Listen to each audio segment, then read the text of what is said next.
أعوذ بالله من الشيطان اللعين الرجيم. بسم الله الرحمن الرحيم.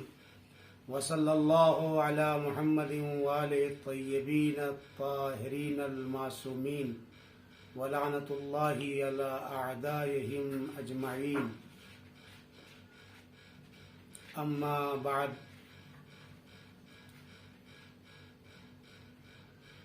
فقد قال أمير المؤمنين عليه الصلاة والسلام: الفقه ثم المتجر، الفقه ثم المتجر. صلوات پڑھنے پر محمد وآل محمد. اللہم صل علی محمد وآل محمد وعجل فرجهم. آواز پہنچ رہی ہے ہماری کلیئر؟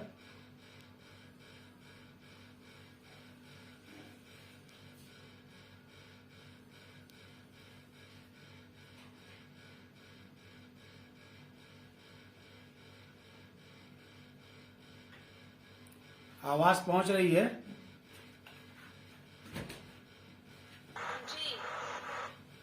چلیں. گزشتہ درس میں آپ حضرات کی خدمت میں روابط کے سلسلے میں اور رابطوں کے بارے میں گفتگو کی تھی کہ ہمارا خدا سے رابطہ ہے، لوگوں سے رابطہ ہے، اس دنیا سے رابطہ ہے، جہان سے رابطہ ہے، اور خود اپنی ذات سے رابطہ ہے، دشمنوں سے رابطہ ہے. اس طریقے کے روابط کو بیان کیا تھا اور یہ مختصر عرض کیا تھا کہ انسانی زندگی کا کوئی شعبہ حیات ایسا نہیں ہے اور کوئی وقت ایسا نہیں ہے کہ جہاں پر شریعت انسان کے اوپر لاگو نہ ہوتی ہے. ہر شعبہ حیات میں انسان کے شریعت رہنمائی کرنے کے لیے موجود ہے اور ہمیشہ انسان کی رہنمائی کرتی ہے. اس کے بعد یہ عرض کیا تھا کہ انشاءاللہ آئندہ دروس میں آپ حضرات کی خدمت میں تاریخ فقہ کے بارے میں گفتگو کریں گے اور حدود الہی سے مراد کیا ہے اس سلسلے میں بات ہوگی. ان دونوں بحثوں کو میں اس کے بعد والے جلسے کے لیے چھوڑتا ہوں کیونکہ میرے جو نوٹس تھے وہ قم میں رہ گئے ہیں اور میں ابھی سفر میں ہوں، جس کی وجہ سے وہ نوٹس میرے پاس نہیں ہے کہ میں مکمل طریقے سے ان ابحاث کو آپ کی خدمت میں پیش کروں.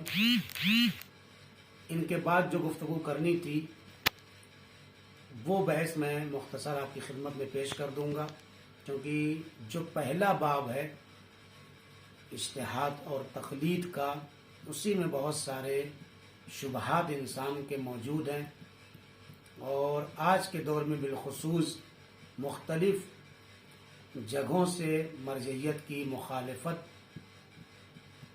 سننے کو اور دیکھنے کو ملتی ہے. لہذا اس سلسلے میں صادق آل محمد امام جعفر صادق علیہ السلام کی ایک حدیث ہے کہ اگر کسی انسان نے اس مرجعیت کو کہ جو امام کی طرف سے ایک نظام اور سسٹم ہے نہیں مانا اور نہیں تسلیم کیا تو ممکن ہے وہ انسان حد شرک تک پہنچ جائے. اگرچہ یہاں شرک کی دو قسمیں ہیں، شرک خفی ہے اور شرک جلی ہے. یہاں پر جو مرجعیت کا منکر ہے، انکار کرتا ہے، نہیں مانتا ہے، تسلیم نہیں کرتا ہے، وہ شرک جلی میں مبتلا نہیں ہوتا ہے بلکہ شرک خفی میں وہ انسان مبتلا ہوگا. یعنی اس کے ہاتھ سے کھانا پینا جائز ہوگا، شادی بیاہ یہ ساری چیزیں جائز ہیں، اور وہ ظاہری اعتبار سے اس کا جسم نجس نہیں ہوگا. لیکن بہرحال امام نے اس موضوع کو اس قدر اہمیت دی ہے کہ اس حدیث سے بالکل واضح اور روشن ہو جاتا ہے. اور یہ جو سلسلہ ہے مرجعیت کا، یہ سلسلہ کوئی ایسا سلسلہ نہیں ہے کہ انسانوں نے خود بنایا ہو، بلکہ یہ ائمہ معصومین علیہم الصلاۃ والسلام کی طرف سے بنایا گیا ہے اور اس میں اہم ترین شخصیات ہر دور میں اس اعلیٰ منصب کے اوپر موجود رہی ہیں. دور غیبت صغریٰ سے آج تک یہ کوئی معمولی زمانہ نہیں ہے اور کم ٹائم اور کم پیریڈ پر محیط نہیں ہے یہ سلسلہ کہ جہاں پر آج کے دور میں آ کر کے ہم چند شبہات کو پیش کر کے اصل اس نظام سے لوگوں کے ذہنوں کو ہٹا دیں۔ دیکھیے بالکل واضح سی بات ہے، جن لوگوں نے اللہ کو مانا یا جس افراد نے اللہ کو مانا، جن افراد نے، جس فرد نے آپ کہہ دیں، ابتدائے آغاز خلقت آدم سے دیکھ لیجیے آپ کہ اس وقت جناب آدم علیہ السلام کے لیے جب اللہ نے حکم دیا تو ایک پیدا ہونے والا ایسا بھی تھا جس نے کیا کہا کہ میں اے پروردگار تمہارا حکم مانتا ہوں، تیرا حکم میرے لیے اپنی جگہ پر لاگو ہوتا ہے، لیکن وہیں تک میں حکم کو مانوں گا جہاں پر یہ تمہارا حکم گویا جناب آدم سے نہ ٹکرایا جائے۔ میں کسی مخلوق کا سجدہ نہیں کر سکتا ہوں۔ تو یہاں پہ در حقیقت کون سجدہ کروا رہا تھا؟ پروردگار عالم سجدہ کروا رہا تھا۔ اور روح سے مراد ایسی بات نہیں ہے یہاں پر کہ پروردگار عالم کے اندر کوئی ایسی ہماری جیسی روح تھی کہ وہ روح اس کے اندر جب ڈالے گا تو پھر سجدے میں چلے جانا۔ یہاں روح سے مراد امر الہی، حکم الہی ہے۔ یسألونک عن الروح، جب رسول سے سوال ہوا کہ روح کے سلسلے میں تو آپ نے کیا کہا؟ امر ربی سے تعمیر کی، یعنی یہ حکم پروردگار ہے۔ لہذا اللہ کے حکم کو تسلیم نہ کرنا در حقیقت خدا ہی کو نہ ماننا ہے، اور اللہ کے حکم کو تسلیم کرنا خدا کو ماننا ہے۔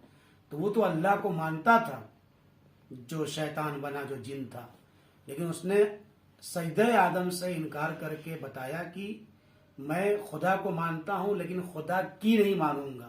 یہاں در حقیقت خدا کو ہی نہ ماننے کے برابر ہو گیا۔ یہی حال امت مسلمہ میں آپ دیکھیے کہ رسول صلی اللہ علیہ وآلہ وسلم کو لوگوں نے مانا اور مانتے اور کہتے ہیں رسول اللہ کو مانتے ہیں، لیکن رسول اللہ نے جس کو منوانا چاہا وہاں سے دو فرقے ہو گئے۔ کچھ لوگوں نے تسلیم کر لیا، کچھ لوگوں نے تسلیم نہیں کیا رسول کی اس بات کو۔ تو وہاں سے سنی مذہب سمجھ میں، یعنی جس نے اللہ کو مان کے اللہ کے حکم کو تسلیم نہیں کیا، منکر حکم خدا ہو گیا، وہ شیطان بن گیا۔ اور جو لوگ حکم رسول کے مخالف ہو گئے رسول کو مان کر کے، تو وہاں سے سنی مذہب وجود میں آ گیا۔ اسی طریقے سے دور غیبت میں، امام زمانہ علیہ السلام کے غیبت میں جانے کے وقت جن لوگوں نے امام کو تسلیم کیا، بظاہر مانا، لیکن اس وقت مرجعیت کا انکار کیا، ان کے بنائے ہوئے نمائندوں کا انکار کیا، نیابت عامہ کا انکار کیا، ایسے لوگ اپنے دور کے اخباری کہے جاتے ہیں، جسے نام نہاد اخباری کہتے ہیں۔ یہ لوگ اخباری نہیں ہیں بلکہ نام نہاد اخباری سے انہیں تعبیر کیا جاتا ہے۔ تو اب جس نے رسول اللہ کو نہیں مانا، بظاہر مانا لیکن ان کے حکم کو جو غدیر میں تھا نہیں تسلیم کیا، تو وہیں سے سنی مذہب سامنے آ گیا۔ اور اخباریت بھی ایسے ہی ہے، امام زمانہ اسلام کو بہت مانتے ہیں لیکن ان کا جو حکم ہے جس کو وہ منوانا چاہتے ہیں اس کو نہیں مانتے ہیں۔ ان کی دلیلیں کیا؟ وہ یہ کہتے ہیں کہ بھائی ہم غیر معصوم کی تقلید نہیں کرتے ہیں، معصوم کی تقلید کرتے ہیں۔ یہ خود ایک گناہ ہے۔ بارہا اس سلسلے میں گفتگو ہوئی کہ تقلید غیر معصوم کی ہوتی ہے، معصوم کی تقلید نہیں ہوتی، اطاعت ہوتی ہے۔ اطیعوا اللہ واطیعوا الرسول واولی الامر منکم، یعنی تم اللہ کی اطاعت کرو، رسول اللہ کی اطاعت کرو اور صاحبان امر کی اطاعت کرو۔ تو ظاہر سی بات ہے اس میں اطاعت کا حکم ہے۔ صاحبان امر کون ہے؟ اہل بیت علیہ السلام، جن کی اطاعت ہماری گردنوں پر واجب ہے۔ تو یہاں پر تقلید کی بات نہیں، اطاعت کی بات ہے۔ وہ لوگ واقعاً عدم معرفت کا شکار ہیں کہ جو لوگ کہتے ہیں کہ ہم معصوم کی تقلید کرتے ہیں، اور یہ ان کا جہل جو ہے معاذ اللہ معصوم کے اندر ایک نقص ایجاد کرتا ہے۔ معصوم کے سامنے تقلید نہیں ہوتی ہے، اطاعت ہوتی ہے۔ لہذا معصوم نے اپنے دور میں بھی ایسے ہی کیا۔ ایسا نہیں تھا کہ معصوم نے اپنے دور میں غیر معصوم کو اپنا وکیل یا نمائندہ نہیں بنایا ہے۔ بالخصوص جب شبکہ وکالت عروج پر تھا، خاص طریقے سے ساتویں امام علیہ السلام کے دور سے جو وکالت کا سلسلہ تھا کہ فلاں امام کے فلاں وکیل ہیں فلاں میں، شہر میں مثلا اہواز میں فلاں ہیں، قم میں احمد ابن اسحاق اشعری ہیں، بغداد میں بصرے میں فلاں ہیں، تو اس طریقے سے یمن میں فلاں ہیں، جو الگ الگ نمائندے تھے. کیا یہ سب معصوم تھے؟ جب معصوم علیہ الصلوۃ والسلام اپنے زمانے حضور میں غیر معصوم علیہ الصلوۃ والسلام کی طرف ارجاع دے سکتا ہے، رجوع کرنے کے لیے کہہ سکتا ہے، مراجعہ کرنے کی گفتگو کرتا ہے، تو یہ کیسے ناممکن ہو جاتا ہے کہ دور غیبت میں امام معصوم کسی غیر معصوم کو کی طرف رجوع کرنے کو منع کر دے؟ بلکہ اس کے برعکس ہمارے پاس دلیلیں ہیں. تو یہ سلسلہ جو ہے معصوم علیہ الصلوۃ والسلام کی طرف سے ہے. لہٰذا اگر کوئی آج کے دور میں مرجعیت کو نہیں مانتا ہے تو در حقیقت وہ امام کی بات کو تسلیم کرنے کے لیے تیار اور آمادہ نہیں ہے. اور جب امام علیہ الصلوۃ والسلام آئیں گے تو کیا جتنے ان کے نمائندگی ہوں گے، یہ جو 313 کہے جاتے ہیں، کیا یہ سب کے سب واقعی معصوم ہوں گے؟ کیا امام کا کوئی بھی نمائندہ غیر معصوم نہیں ہوگا؟ یا امام نے جو نواب اربعہ کو دور غیبت صغریٰ میں نیابت خاصہ کے لیے مقرر کیا تھا، کیا یہ سب کے سب معصوم تھے؟ تو یہاں تو بہت سارے لوگ تسلیم کرتے ہیں کہ امام نے 4 نائبین بیان کیے تھے، نیابت خاصہ میں اختلاف نہیں رکھتے ہیں. آگر کے ساری بحث و گفتگو جھگڑا نیابت عامہ میں ہوتی ہے کہ جب یہ 4 نہیں رہے تو اب اس کے بعد کیسے آج کے دور کے مراجع، علماء، فقہا یہ سب امام کے نمائندے اور نائب عام بن سکتے ہیں؟ جی نائب عام بن سکتے ہیں. امام نے اپنے دور میں اپنے حضور میں یہ کام کیا ہے. شاہ عبدالعظیم حسنی رحمۃ اللہ علیہ جو شہر رے میں دفن ہیں، جو امام حسن مجتبیٰ علیہ الصلوۃ والسلام کی نسل سے ہیں، ان کے پوتے ہیں.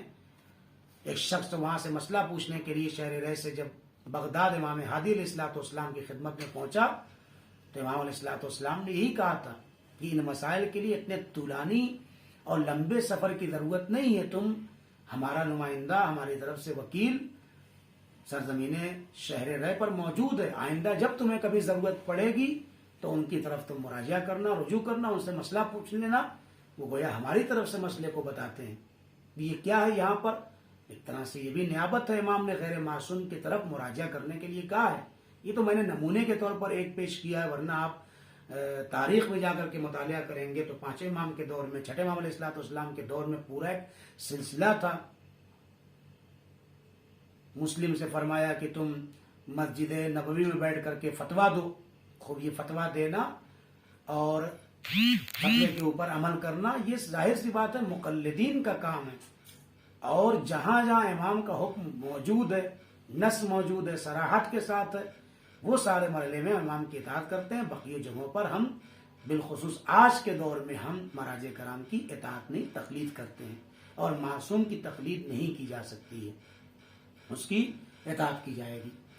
اور یہ سلسلہ آج کا نہیں ہے کہ جہاں ہم آ کر کے انکار کرنے. اگر آپ تاریخ اور ہسٹری کو پڑھیں تو بڑے بڑے جید علماء موجود ہیں جنہوں نے آ کر کے فتویٰ دیا ہے. فتوے کے اوپر ان کی کتابیں موجود ہیں. انشاءاللہ جب تاریخ شاہ بیان کیا جائے گا تو وہاں پر یہ ساری باتیں آپ کی خدمت میں پیش کی جائیں گی. مثال کے طور پر محقق حلی، یہ بڑے عظیم کردار اور اہم علم کے مالک تھے جنہوں نے فقہ کے اوپر بڑا کام کیا ہے. اس کے بعد علی ابن بابوئے کی شخصیت بھی اہم شخصیت ہے فقہ کے ابواب میں. جب ان کو آپ دیکھیں گے تو آپ کا حضور بالکل روزے روشن کی طرح آیا ہے. اس کے بعد عیاشی سمرقندی ہیں جنہوں نے فقہ کے اوپر کتاب لکھی ہے. پھر اس کے بعد ابن عقیل ہیں جنہوں نے فقہ کے اوپر کتاب لکھی ہے. ابن جنید اسکافی ہیں جنہوں نے کتاب لکھی، اور یہ خود عظیم شخصیت کے مالک تھے کہ جو شیخ مفید علیہ الرحمہ کے بھی استاد تھے.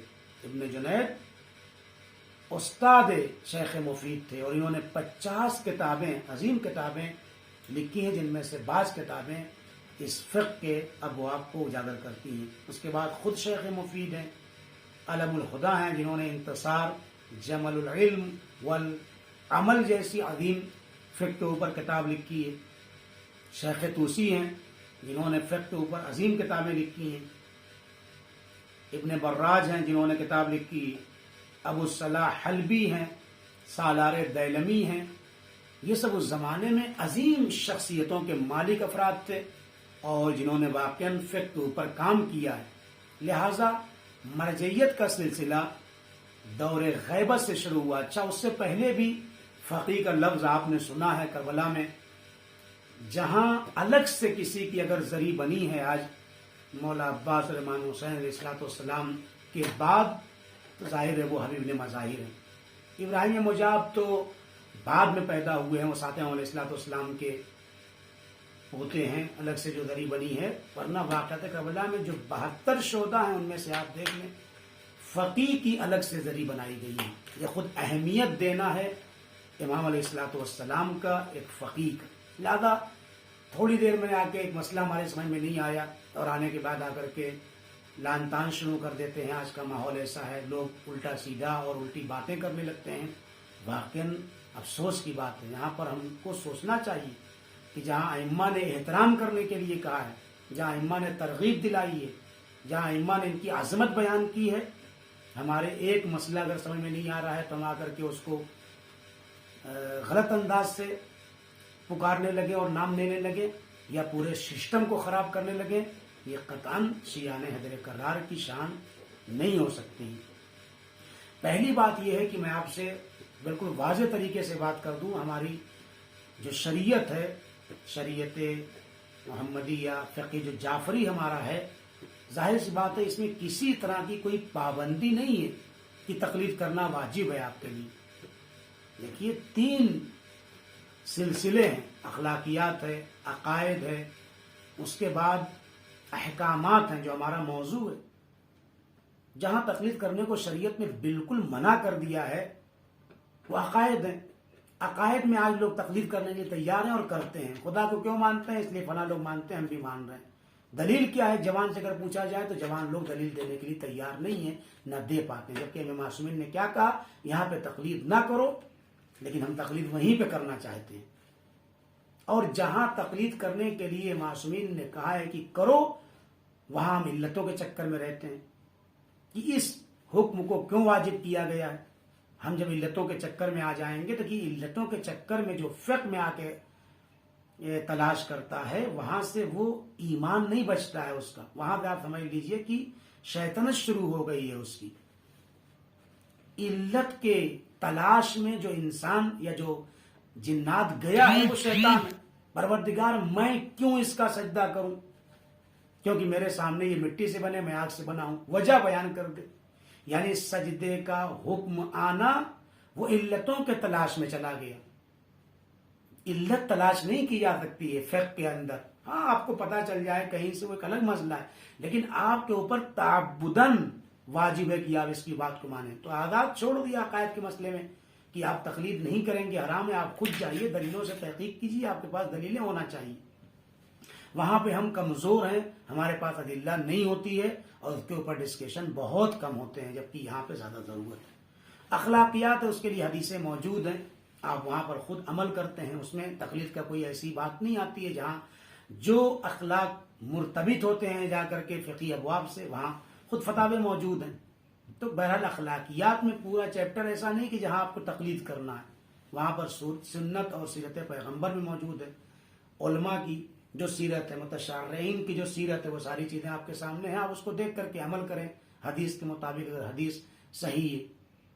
ایک چیپٹر، ایک سلسلہ ہے، ایک مقام ہے جسے کہہ سکتے ہیں، ایک حصہ ہے اسلام کا 3 حصوں میں، جسے ہم احکام کہتے ہیں، جہاں پہ ہم کو تقلید ہے۔ وہاں پر بھی تقلید واجب نہیں ہے، تقلید پہلے مرحلے میں نہیں ہے۔ تو اللہ کا لطف ہے کہ اس نے ہم سے کہا ہے کہ چند لوگ آئیں اور آنے کے بعد علم حاصل کر لیں، وہ فقیہ اور مجتہد اور مرجع بن جائیں، عالم کی حیثیت تک پہنچ جائیں، پھر آپ ان میں سے کسی کی بات مان لیں جو اس پوسٹ پر نہیں پہنچے۔ تو شریعت نے مجبور نہیں کیا ہے۔ اگر آپ تقلید نہیں کرنا چاہتے ہیں، بے شک مت کریے، آپ بالغ ہیں، عاقل ہیں، تقلید نہیں کرنا چاہتے ہیں، مت کریے۔ کس نے کہا ہے تقلید کیجیے؟ آپ مجتہد بن جائیے، مرجع بن جائیے۔ کم سے کم 18 علم کے اندر مجتہد آ کر کے PhD کرتا ہے، تب جا کر کے مجتہد بنتا ہے۔ ٹھیک ہے، ابھی بھی مجتہد بنا ہے تو مجتہد متجزی ممکن ہے بنا ہو، کسی ایک باب میں اس نے نماز کے باب میں مثلا اجتہاد کیا، وہ تقلید اس کی نہیں جائز ہے، نماز کے باب میں خود اپنی آرا کے اوپر عمل کرے گا، یعنی جو اس نے قرآن اور حدیث سے نکالا ہے، باقی کوئی اس کی تقلید نہیں کر سکتا ہے۔ مجتہد مطلق جب بنے گا جب تمام ابواب میں آ کر کے فقہ اجتہاد کر لے، قرآن و سنت سے 18 علم میں پی ایچ ڈی کرنے کے بعد مسائل کو نکال سکتا ہو، اتنی توانائی بھی ہو، اتنی تطبیق دے سکتا ہو، اس کے سامنے حدیثیں بھی ہوں اور 6000 سے زائد جو آیات ہیں وہ بھی اس کی نگاہوں کے سامنے ہو، کوئی حدیث جو آیت کے خلاف نہ کہہ رہی ہو، یہ ساری چیزوں کو دیکھ کے وہ مسئلہ نکال لے، تب بھی وہ قابل تقلید نہیں، ابھی بھی اس کی تقلید نہیں کی جائے گی۔ مرجع بن گیا تب بھی تقلید نہیں کی جائے گی، جب تک اگر کسی انسان کو یقین ہے کہ اس مرجع میں فلاں عالم ہے تو عالم کی تقلید ہے۔ ہاں، جب عالمیت ثابت نہ ہو تب یہ ہوتا ہے العالم فالعالم، یعنی آپ کے نزدیک جو عالم ہے سب سے زیادہ جو جانتا ہے، آپ اس کی بات کو تسلیم کر لیں، مان لیں، اور آپ کے لیے کفایت کرے گا۔ یہاں پر آ کر کے اتنا زیادہ سلسلہ علم کا آگے بڑھایا گیا، پھر کہا گیا کہ آپ اس کی بات کو مانیے، اگر آپ نہیں ماننا چاہتے ہیں تب بھی آپ کو واجب نہیں ہے کہ آپ مانیے، آپ جائیے اس اسٹیج پہ پہنچ جائیے۔ کس نے آپ کو منع کیا؟ آپ تقلید کو نہیں ماننا چاہتے مت مانیے، آپ تقلید نہیں کرنا چاہتے ہیں مت کریے، آپ پہنچ جائیے اس مرحلے کے اوپر، آپ خود استنباط کریے، استخراج کیجیے، مسائل کو نکالیے، تو ضرورت نہیں ہے کہ آپ کسی کے پاس جائیں، کسی کی تقلید کریں۔ مرجع کے اوپر تھوڑی واجب ہے کہ کسی مجتہد کی جا کے تقلید کرے، وہ تو جو ریسرچ کر رہا ہے، جو کام کیا ہے اس نے، اس کے مطابق وہ عمل کرے گا۔ اس کی مثال میں دے دوں کہ مثلا 2 ڈاکٹر ہیں، دونوں کے اساتذ ایک ہیں، دونوں نے کلاسز ایک ساتھ کیا، دونوں لوگ آگے بڑھے ہیں، دونوں نے ایم ڈی کر لیا، ایم ڈی ڈاکٹر ہیں دونوں، ٹھیک ہے۔ اب اگر مریض دونوں ڈاکٹروں کے پاس الگ الگ ٹائم میں جائے اور اپنا مرض بیان کرے تو آپ دیکھیے گا دونوں کے ڈوز دینے میں ممکن ہے کوئی فرق ہو، لیکن ہدف دونوں ڈاکٹروں کا ایک ہے، وہ کیا ہے کہ بھائی میں اس کو شفا دے دوں، یہ ٹھیک ہو جائے مریض، یہ بہتر ہو جائے، اس کی لائف بچ جائے، یہ دونوں کا ٹارگٹ یہی ہے۔ ممکن ہے وہ پرہیز کے بتانے میں کچھ فرق ہو، دوا کے ڈوز میں کچھ فرق ہو، یہاں پہ تھوڑی کہیں گے کہ فلاں ڈاکٹر نے یہ کیوں کہہ دیا، فلاں ڈاکٹر نے یہ کیوں کہہ دیا۔ یہ بھی جو آپ آرا دیکھتے ہیں علماء کے درمیان، یعنی فقہاء کے درمیان یا مراجع کے درمیان اختلاف کی، پہلی بات یہ کہ اختلاف کو سمجھے پہلے کہ اختلاف کون سا ہے یہاں پہ، کیا ایسا کوئی فتویٰ آپ کی نگاہ میں ہے کہ جہاں پر ایک مرجع کہے کہ یہ چیز واجب ہے، دوسرا مرجع یہ کہے حرام ہے؟ دکھائیے گا آپ مجھے، ایک ہی وقت میں ایک ہی زمانے میں کوئی مرجع آگے کہے، موضوع چینج ہو جائے گا تو معنی بدل جائیں گے۔ میں مثال دے دوں، آپ کا ذہن اور کھل جائے گا، بہت اہم پوائنٹ ہے جو میں عرض کر رہا ہوں۔ آپ کے سامنے ایک حدیث آئی ہے اور ایک فتویٰ ہے، کس کی بات مانیں گے؟ حدیث کی بات حدیث امام کی طرف سے، فتویٰ مرجع کی طرف سے بظاہر، آپ کس کی بات مانیں گے؟ مرجع کی بات مانیں گے، حدیث کی بات مانیں گے؟ یہاں پہ فرماتے ہیں کہ آپ حدیث کی بات نہیں مانیں گے، کیونکہ حدیث کی قسمیں ہیں، مرجع اپنی جیب سے تھوڑی فتویٰ دیتا ہے، وہ حدیث کو لا کر کے آیات سے ملاتا ہے، حدیث کی 2 طریقے سے گفتگو کرتا ہے، سند کے لحاظ سے، دلالت کے لحاظ سے۔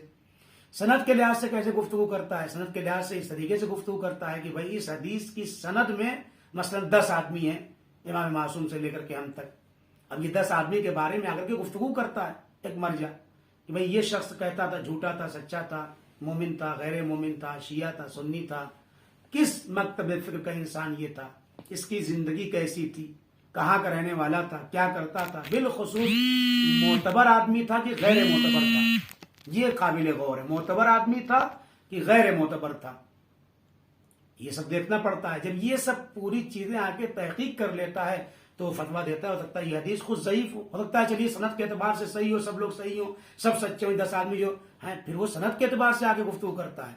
سند کیا ہے؟ دلالت۔ سند کے بعد کیا کرتا ہے؟ دلالت کے لحاظ سے گفتگو کرتا ہے۔ دلالت کیا ہے؟ مفہوم اس کا، آیا یہ اس طرح کی گفتگو امام معصوم کر سکتے ہیں نہیں کر سکتے ہیں، اور کیا یہ جو امام نے بات کہی ہے قرآن کے مطابق ہے یا قرآن کے اگینسٹ ہے؟ تو یہ امام یہ بھی تو کہتے ہیں نا کہ جو بات قرآن کے خلاف ہو جائے وہ ہماری بات ہی نہیں، اس کو دیوار پہ مار دو، فضربوا علی الجدار، اس کو دیواروں پہ مار دو۔ کوئی امام نے اس کا مطلب یہ بات نہیں کہ امام کی طرف منسوب کیا گیا ہے یہ قول، یہ نسبت دی گئی ہے اس قول کی امام علیہ الصلوۃ والسلام کی طرف۔ اس کا مطلب یہ ہے کہ اگر فتویٰ اور حدیث آ جائے گی تو فتوے پہ عمل ہوگا۔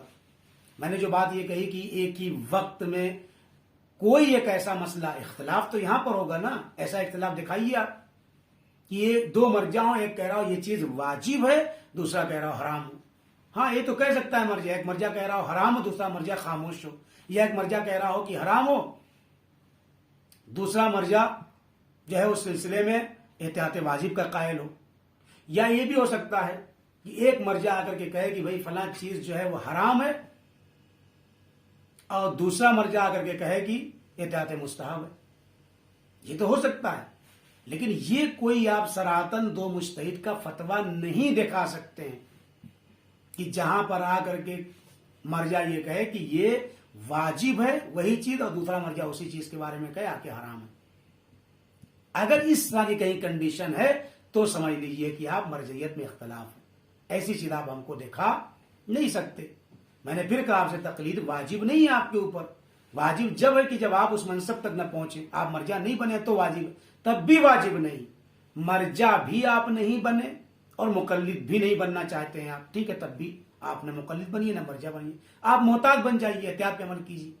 سارے مراجع جو موجود ہیں ان کے فتاوے پر نظر ڈالیے، سارے فتاووں کو نکالیے ہر مسئلے کے اندر میں، اور جو یقینی صورتحال ہے، جو مطابق احتیاط ہو، آپ اس کے اوپر عمل کیجیے. تو نہ یہاں تقلید کی ضرورت ہے نہ اجتہاد کی ضرورت ہے. تو کہاں شریعت نے آپ کو مجبور کیا ہے؟ کہاں شریعت نے آپ کی آزادی کو چھین لیا ہے؟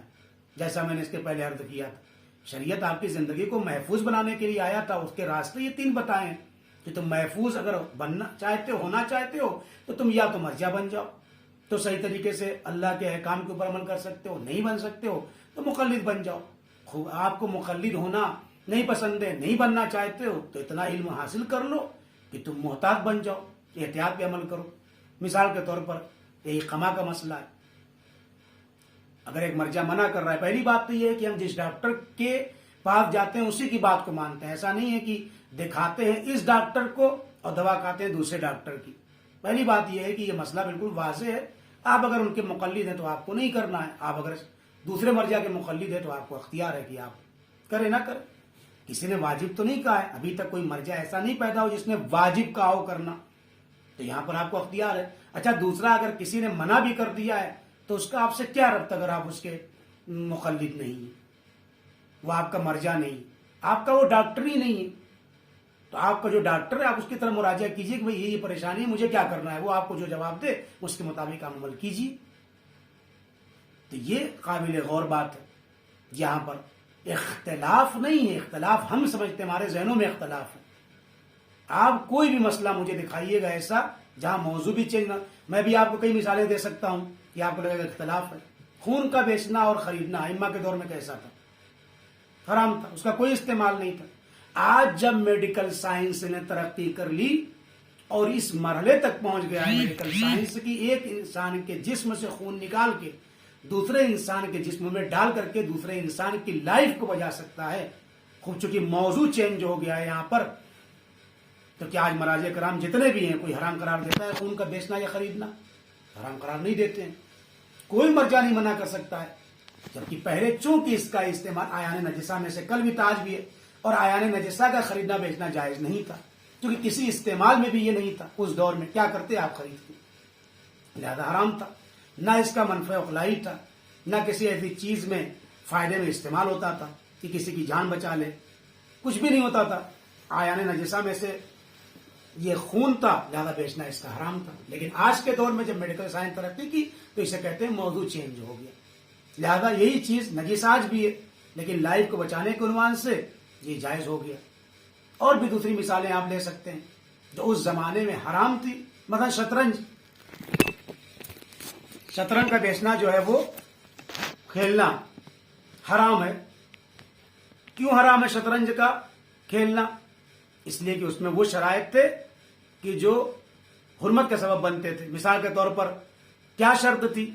یہ شرط تھی کہ ہار جیت کے لیے کھیلتے تھے، مقابلہ بازی کے ساتھ ساتھ کچھ پیسے رکھتے تھے، ہار جیت میں پیسہ ہوتا تھا، شرطیں رکھی جاتی تھی.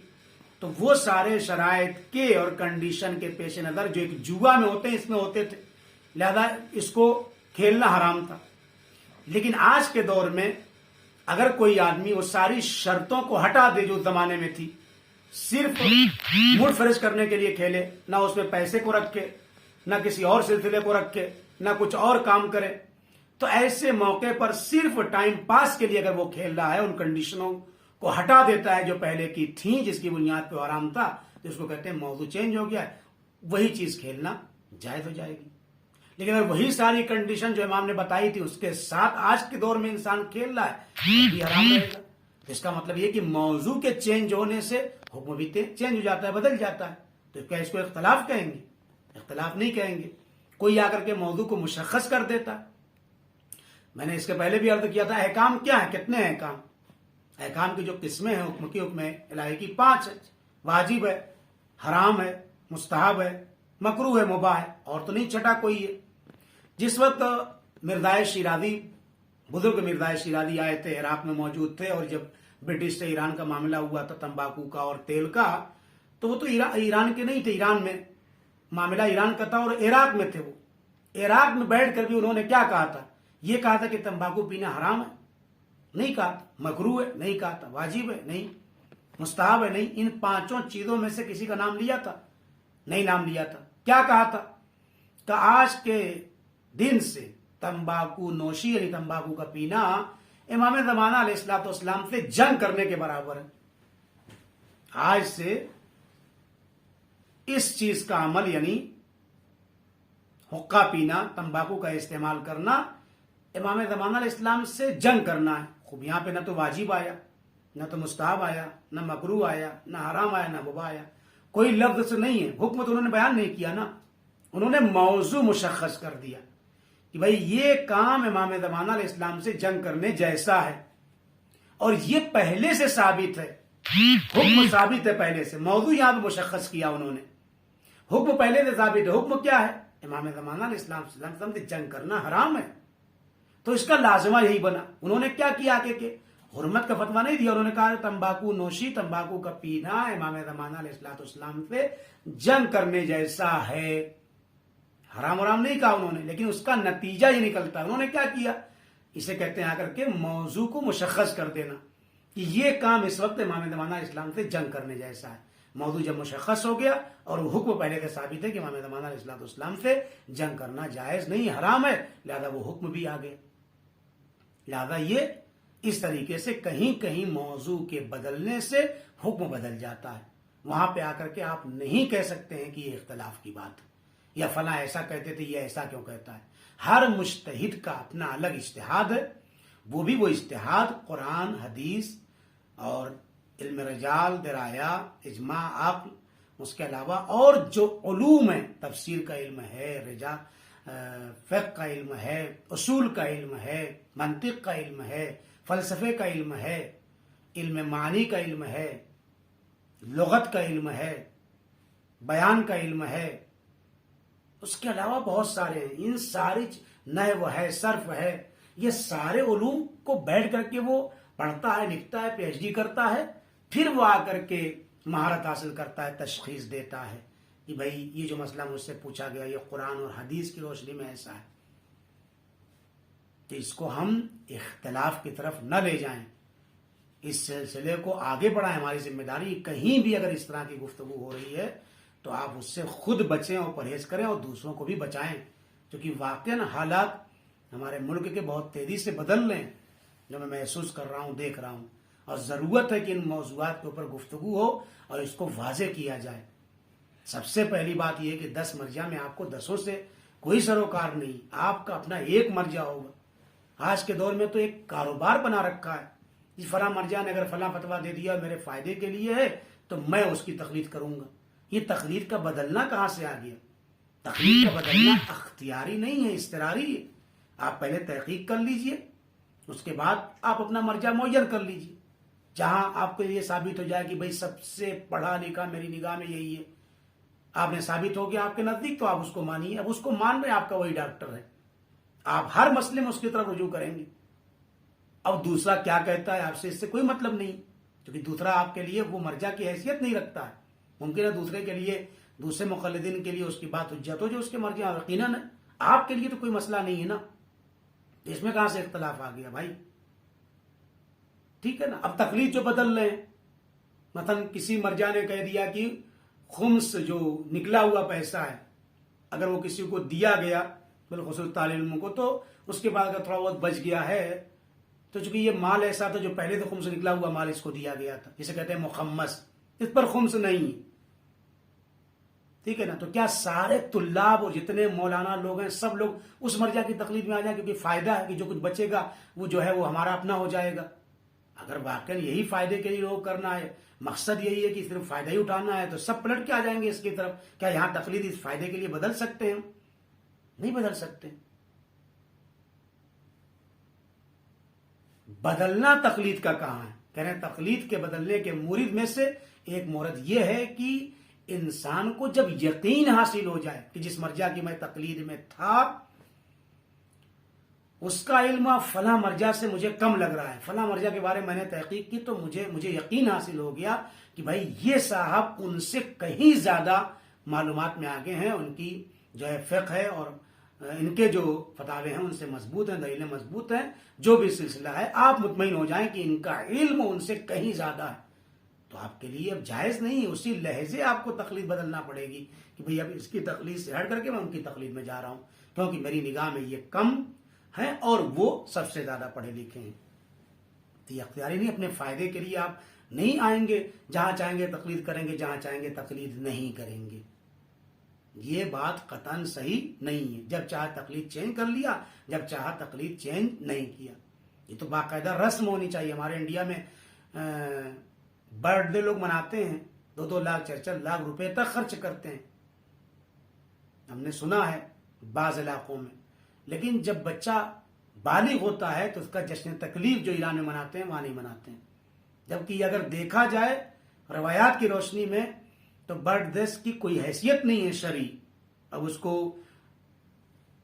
اسلامی رنگ دے دیں وہ ایک الگ موضوع ہے کہ حدیث کے ساتھ پڑھیں گے اور دعائیں پڑھیں گے، یہ سب ثواب ہے، اچھا کام ہے، ٹھیک ہے، اسی کے ذمہ میں یہ کام کریں گے، وہ ایک الگ موضوع ہے. لیکن حدیثیں اس کی تائید کرتی ہیں کہ بالغ ہونے سے پہلے ہی اس کو کچھ باتیں بتایا جائے، لیکن جس وقت مرحلے بلوغ تک پہنچ رہے ہیں تو ان کا ایک جشن منا کے ان کو بتا دی جائے ان کی ذمہ داریاں کیا ہے کہ بھئی آج سے آپ بالغ ہو رہے ہیں یا فلاں ہفتے سے بالغ ہو رہے ہیں تو آپ آ کر کے پڑھیے مرجعیت کے بارے میں جو سب سے بہتر ہو آپ کی نگاہ میں. اب آپ کے اوپر جس دن بالغ ہوں گے تقلید واجب ہو جائے گی اور شریعت کے دوسرے احکام آپ کے اوپر لاگو ہو جائیں گے.